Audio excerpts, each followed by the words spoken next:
आज हम देख रहे हैं ये कि हीट पंप है। ये हीट पंप गर्म पानी और ठंडा पानी दोनों के लिए है। चिल्ड वाटर ये 7 डिग्री देता है और हॉट वाटर ये 60 डिग्री तक दे सकता है। आपकी रिक्वायर कितना है, अगर 55 है तो 55 में 60 डिग्री तक ये जाएगा मैक्सिमम, और ये 7 डिग्री तक चिल्ड वाटर देगा। इसमें 2 कंप्रेसर लगे हुए हैं। इसमें रेफ्रिजरेंट भी 410 ये जाता है।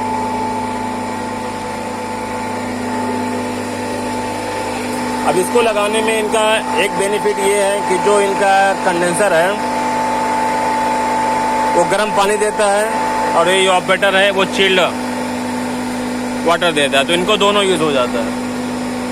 अभी इनको यूज़ करना है जैसे एफसी वगैरह में या छोटे छोटे कैसेट वगैरह में या एचओ वगैरह में यूज़ करना है, तो वो इसका पानी इजीली इस्तेमाल करके वो एरिया कूलिंग कर सकते हैं। ये हॉट वाटर पूरा इनका नहाने के लिए यूज़ होता है। होटल में अक्सर ये मशीन लगाते हैं जिसमें इनको हॉट वाटर की ज़रूरत। पहले कैसा होता था कि बॉयलिंग के थ्रू हॉट वाटर गर्म होता था, उसमें हीटर बहुत सारे लगते थे और पावर बहुत ज़्यादा जाता था। इसलिए अभी रेफ्रिजरेंट के थ्रू अभी ये पानी को हीट करते हैं। इसमें सेम साइकिल है जो एक रेफ्रिजरेंट का साइकिल होता है। एक्सपेंशन वाल लगा हुआ है, ड्रायर है, कंप्रेसर है, बाकी इधर कंट्रोलर है। ये साइड में पूरा कंट्रोलर है। इस मशीन के यहाँ पे एक सब-जीरो लगा हुआ है, ये देख सकते हैं। इस मशीन को जो पानी रिक्वायर है चिल्ड वाटर का वो मिनिमम मतलब 12 डिग्री से कम नहीं होना चाहिए। अगर 12 डिग्री से कम आएगा फिर ये खुद भी चिल्ड करता है पानी को। तो अगर 12 डिग्री आया तो डेल्टा आपका 5 का आपका है तो 7 डिग्री आउट करेगा। लेकिन अगर आपको 10 डिग्री मिल रहा है तो फिर वो एंटी फ्रीज पे जाने लगेगा। इसलिए आपको कम से कम तो मिनिमम लास्ट स्टेज इसका जो वाटर का है इनकमिंग वो 12 डिग्री चिल्ड वाटर होना चाहिए। इसके ऊपर रहता है तो और अच्छा है, इसके नीचे आएगा तो प्रॉब्लम करेगा। इसलिए सब-जीरो लगा देते हैं। जब टेम्परेचर आपका 7 डिग्री या कुछ और डाउन हो जाएगा तो ये ऑटोमेटिक कट कर देगा कंट्रोलर को और कंप्रेसर को कमांड नहीं देगा। ना तो फिर क्या होता है कंप्रेसर चालू और फिर वो एक बार चालू होएगा तो 3 मिनट तक तो चलता ही चलता है। 2 कंप्रेसर हैं और इसका कंट्रोलर जो है इसका जो कंट्रोलिंग है कट इन कट ऑफ का वो हॉट वाटर पे है, चिल्ड वाटर पे नहीं है। ये मशीन बाहर की है और बाहर वालों को एक जो पानी का फ्लो रहता है और उनका डेल्टा टी डेल्टा डी सब कुछ उनका इक्वल रहता है। और हमारे यहाँ ऐसा नहीं होता, कभी फ्लो कम हो जाता है, ईयर भर गया तो फ्लो कम हो गया, ईयर निकाल के फिर पानी भरते हैं तो फ्लो बराबर हो जाता है। तो यहाँ पे ना हमारा फ्लो का कोई कंट्रोल रहता है और ना ही टेम्परेचर का। कभी लोड एक चिल्लर लगा हुआ है, कभी लोड नहीं रहता ऊपर तो पूरा एरिया पूरा चिल्ड हो जाता है। 9 डिग्री का पानी इनपुट होने लगता है। अब 9 डिग्री का पानी इनपुट होएगा तो आउटपुट बहुत कम हो जाएगा।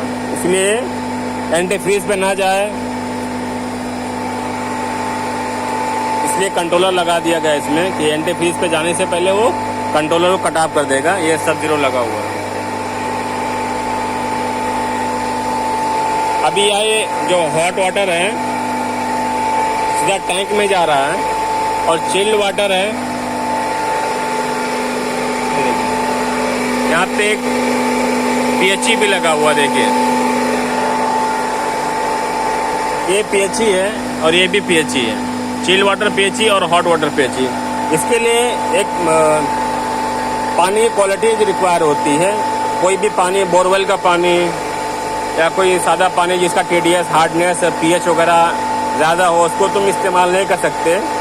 इसलिए इसको सेकेंडरी और प्राइमरी बनाया जाता है।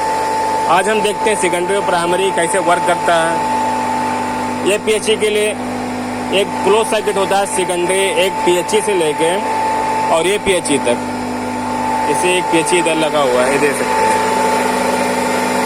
ये सेकेंडरी पीएचई है। सेकेंडरी पीएचई से लेके इस पीएचई तक एक क्लोज सर्किट है, एक पाइपिंग है। उसमें एक रिक्वायर वाटर रहता है, जैसे बिस्लरी वाटर डाल देंगे आप, या जिसका टीडीएस हार्डनेस वगैरह आपके लैब के हिसाब से बरोबर है, आपने टेस्ट कराया और लैब में आपको जो रिक्वायर है उस हिसाब से पैरामीटर उसके बरोबर मिले तो वो पानी उसमें एक बार फिल करके रखेंगे तो पानी कहीं वेस्ट नहीं होता। थोड़ा भी वेस्ट होता तो मेकअप टैंक से फिल हो जाता है, ये देख सकते हैं। अभी ये हॉट वाटर क्या करता है, ये प्राइमरी में इन होता है और फिर वापस से आउट हो जाता है उधर।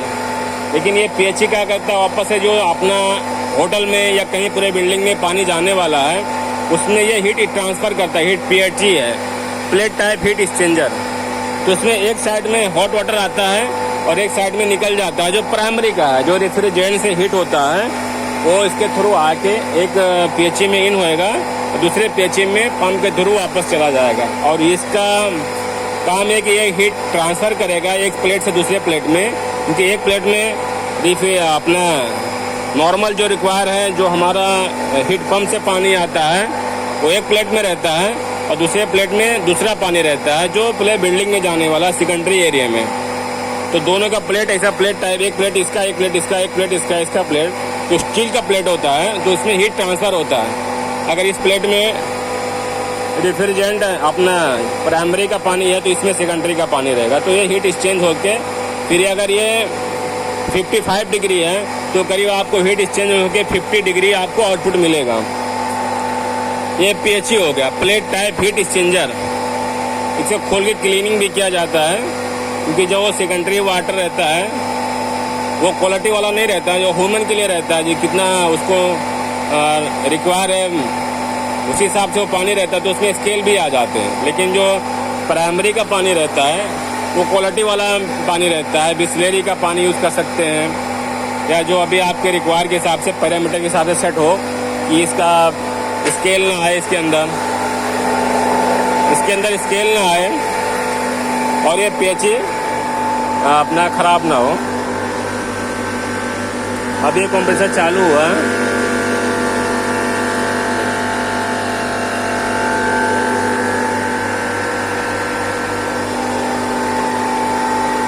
सेम जिस तरह हॉट वाटर का पीएचई है इसी तरह चिल्ड वाटर का भी पीएचई है। देखिए चिल्ड वाटर है, अब चिल्ड वाटर में पीएचई लगाया हुआ है इधर।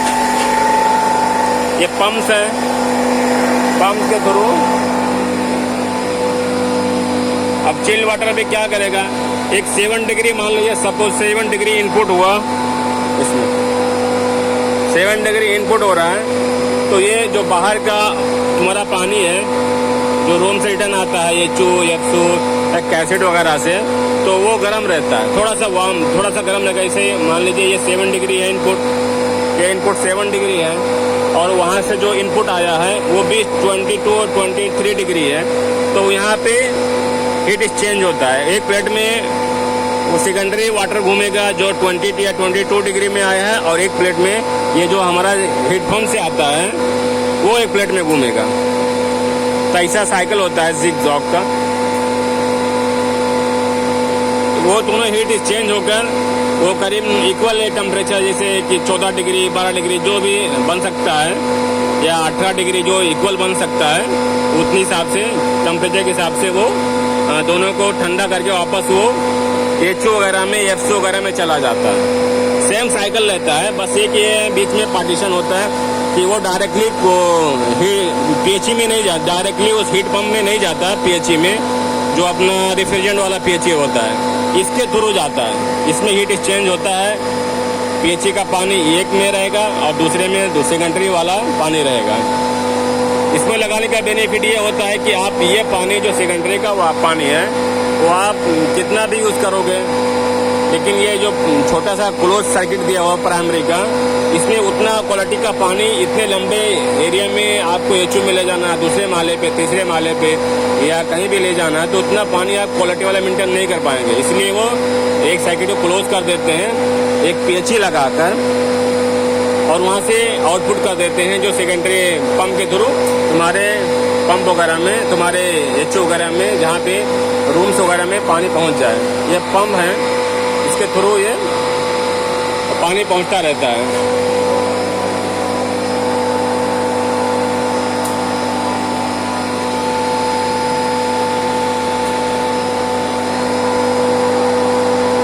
ये प्लेट स्टील का है, इसमें ज़्यादा रस्टेड नहीं होता है, इसका सर्विसिंग भी होता रहता है।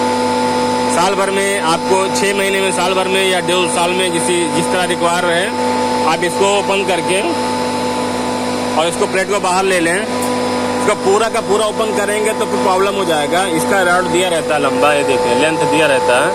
तो इसका रॉड नट है, इसको यहाँ तक रखें और इसको पीछे करके इसको क्लीन करें। अगर पूरा बाहर निकाल लेंगे तो फिर बैठा नहीं पाएंगे, इसलिए इसको यहाँ तक लंबा रॉड देते हैं ताकि यहाँ तक ओपन करके इसको क्लीन करके लगाते रहें। एक एक करके लगाते रहेंगे, नहीं तो अगर बाहर कर देंगे तो प्लेट बैठेगा नहीं, फिर प्रॉब्लम हो जाएगा। लेकिन जो ये पीएचई होता है,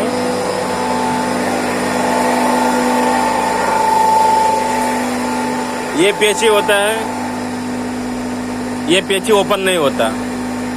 एक बार ये चौक हो गया तो बेकार हो गया, फिर ये पीएचई को चेंज करना पड़ेगा। अगर ये चौक होता है तो ये फ्रीज होना शुरू कर देता है कि पानी फ्लो नहीं होएगा और रेफ्रिजरेंट जिस एरिया में चौक रहेगा वहाँ पे रेफ्रिजरेंट का हीट एक्सचेंज नहीं हो पाएगा, उसका जो बॉइलिंग नहीं हो पाएगा, वो वहाँ पे फ्रीज होना शुरू हो जाएगा। एक बार फ्रीज हो गया तो क्रैक हो जाता है। तो इसलिए ये बहुत नाजुक समझ लिए कि इसके में ज़्यादा रस्टेड नहीं होना चाहिए, ज़्यादा पूरा जो अपना पाइप वगैरह का रहता है, स्केल वगैरह, ये सब नहीं आना चाहिए। नहीं तो एक बार ये चौक हो गया तो पूरा ये खराबी हो जाएगा। इसलिए इसको 2 पार्टीशन में करते हैं, एक प्राइमरी सर्किट, एक और सेकेंडरी सर्किट। प्राइमरी सर्किट में वही क्वालिटी वाला पानी यूज कर सकते हैं और इसमें फ्लो स्विच वगैरह लगा के रखा हुआ। पानी अगर कम हो जाए, फ्लो कम हो जाएगा तो ये फ्लो स्विच पे कट ऑफ कर देगा।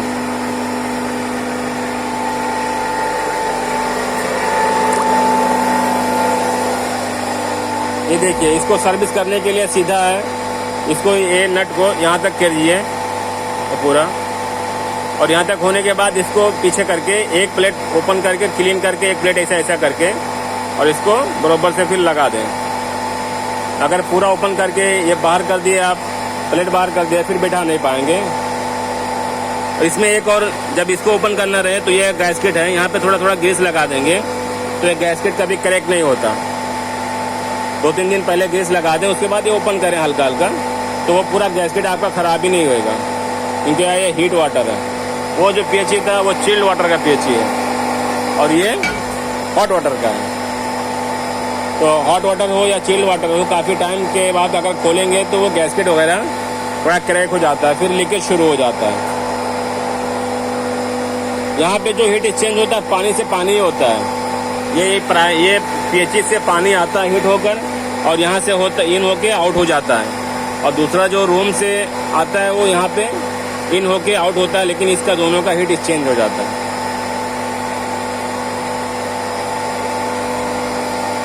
ये टैंक लगे होते हैं, एक बार ये स्टोर कर लेते हैं पानी को, उसके बाद वो कंटिन्यू पानी रूम में घूमता रहता है पंप के थ्रू।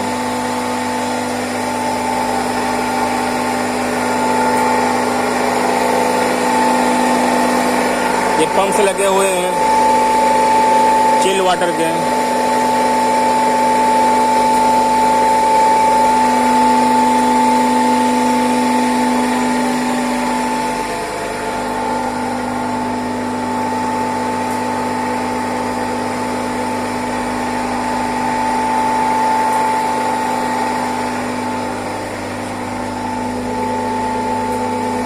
इसमें भी गैस जो जाता है 410 ये है।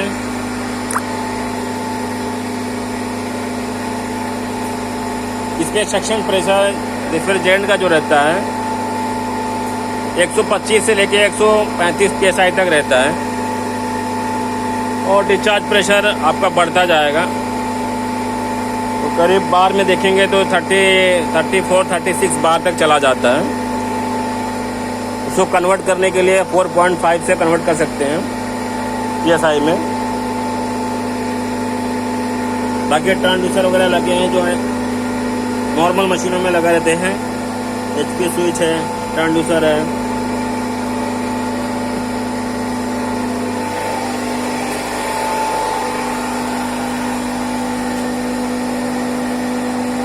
इसको लगाने का बेनिफिट यही है कि आपका कंडेंसर की साइड जो रेफ्रिजरेंट हीट करता है वो आपका वेस्ट नहीं जा रहा, वो आपका हीट आपको बरोबर आपके रूम में जाता है पानी के थ्रू।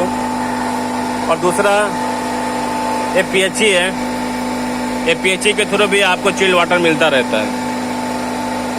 जितना कैपेसिटी का या मशीन रहेगा उस हिसाब से आपको मिलता रहेगा। इसको लगाने से आपको कूलिंग टावर का पैसा बचता है। कूलिंग टावर लगाने की ज़रूरत नहीं है, ना ही कंडेंसर फैन लगाने की ज़रूरत है, ना सिटी फैन लगाने की